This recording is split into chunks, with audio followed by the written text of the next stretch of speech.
welcome back to Binkerbelle's Yarning. Today is Monday, March 1st. Can you believe it? It's already March. Oh my god. Okay, so it is Manic Monday. I don't really have much in the books manic-wise. If you noticed from last week, I was posting some Kids Can Knit videos, so there's a couple more coming up for that. There's also a squares project that is part of that series, where you take knit or crocheted squares and you make them into really cool stuff. So this one is a bunny project that my kids are working on, or my student kids are working on. So yeah, keep an eye out for that. It's coming up. Not entirely sure when, but it is coming. Also, I've been working on some short row patterns. Not sure why, but I've been obsessed with those lately. I think they're just a lot of fun to do. And I don't think there's enough of them out there that break with tradition. So short rows have a tendency to be very traditional. Not many people really push the boundaries of them and move into the freeform knitting. Now, freeform knitting or crochet is where you just kind of go for it. You go wherever the yarn takes you, wherever the needle and hooks the hook and needles take you, and you just kind of build from there. There's a lot of spirals and stuff like that. Beautiful, beautiful stuff. I'll post some examples of that after this video. But I'm also playing with texture as opposed to color.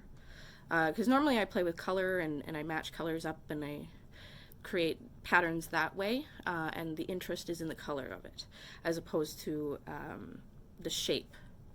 Now, of course, there's stitches and whatnot, but for this one, I'm playing with texture. So I'm working with the Caron Latte Cake. Ooh, I just bashed you guys everywhere. Caron Latte Cake, which I talked to you guys about before. This particular one is called Blueberry. Really, really pretty. Really pretty. And then I'm also working with the Caron Cotton Cakes. If I can find it. It ran away. There it is. Okay, so Caron Cotton Cake. And this one is called Nested Blues. So it's a series of blues, browns, and whites. Now the blues match perfectly to the blueberry. I went in actually for purples originally, and the Michaels that I went into didn't have what I was looking for.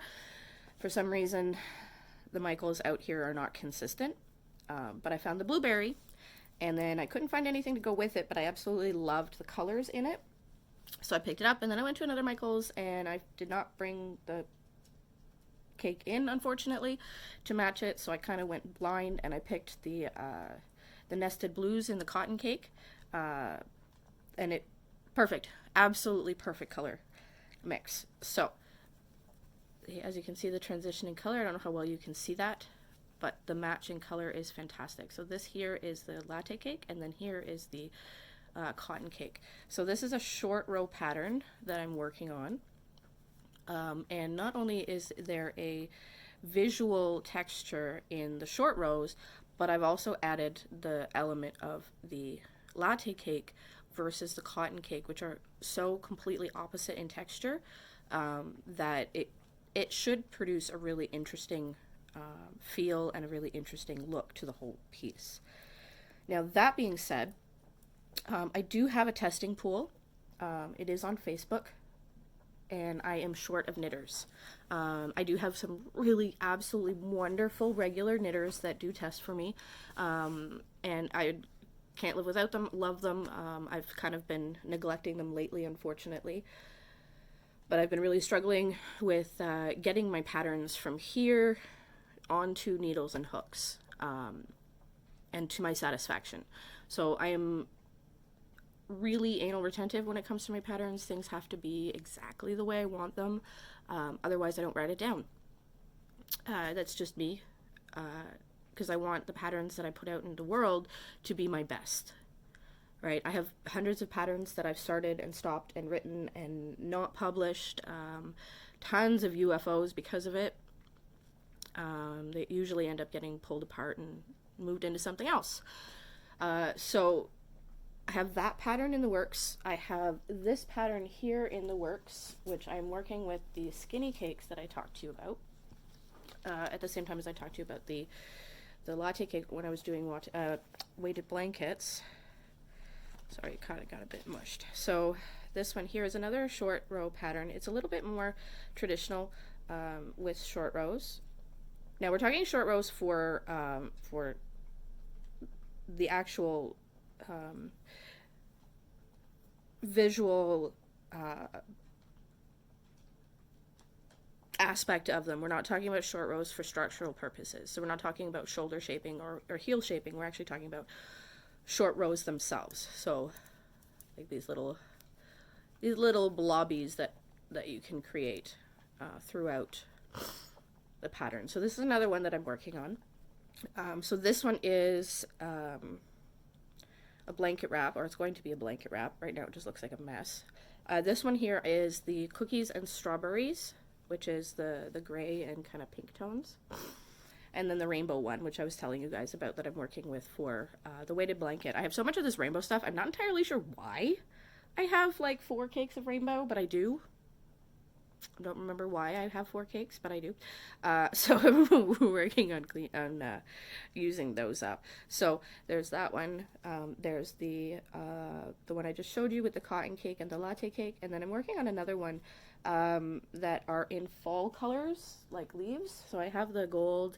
I have, this is Estelle, by the way. Wonderful product. I absolutely love this yarn.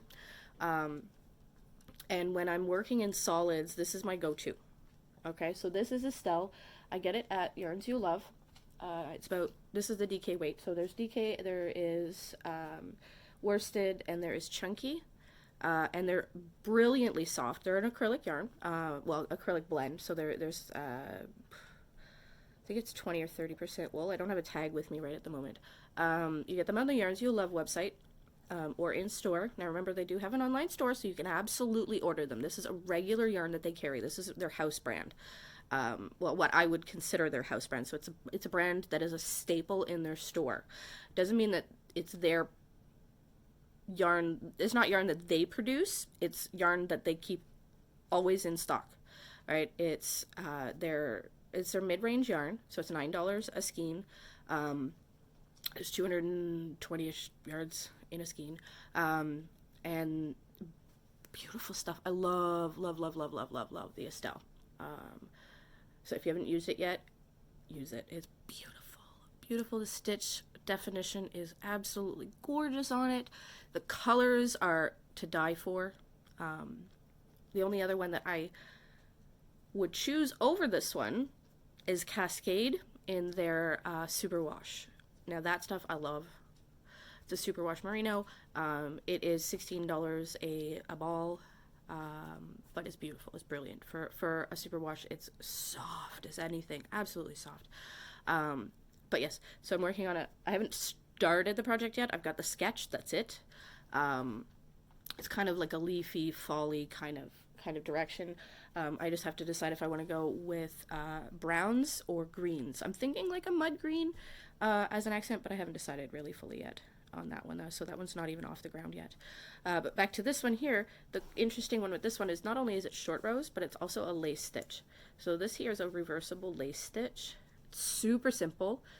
It's multiples of 3 plus 2. You knit 1, knit 1, yarn over, slip 1 purlwise, knit 2 together through the back loop, and then you repeat the yarn over, slip 1 purlwise, knit 2 together through the back loop all the way to the last stitch, and then you knit 1. So it gives you this really cool, and it's reversible. It's the same on both sides, right? It's nice and stretchy. It's lacy, but it's not femininely lacy. It's not masculinely lacy. It's beautiful. It's a beautiful stitch, and I found that on Pinterest.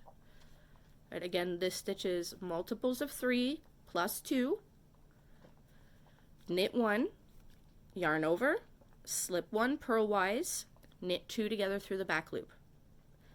Then repeat, yarn over, slip 1 purlwise, knit 2 together through the back loop, all the way till your last stitch, then knit 1.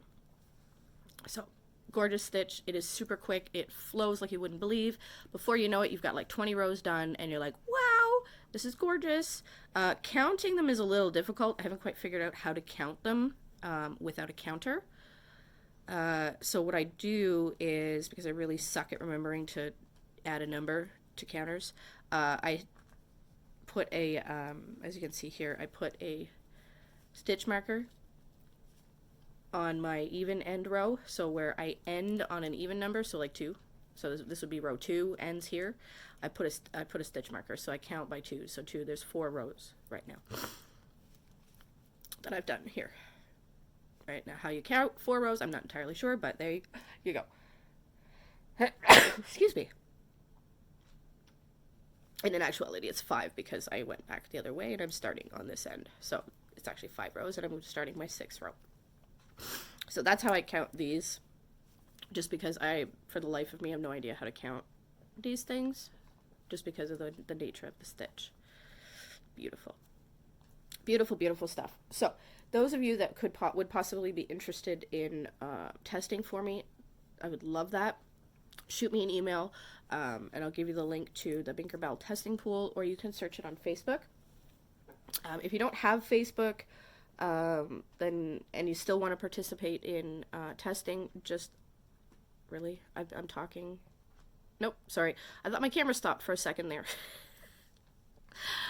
Wow, on the ball today. I really thought the camera stopped rolling for some reason. Anyways, as I was saying, if you don't have Facebook, but you're still interested in testing, shoot me an email. We'll set something up for communication reasons. If there's several of you, then we'll make I don't know, I'll figure something out. I'll figure out a way for all of us to communicate as a group, so that everybody gets the same notes, everybody gets the same corrections, everybody has the ability to read and communicate with each other as well, in order to make this testing smooth. Yeah, because testing patterns can be a little difficult. I'm pretty easygoing, I think, when it comes to a designer.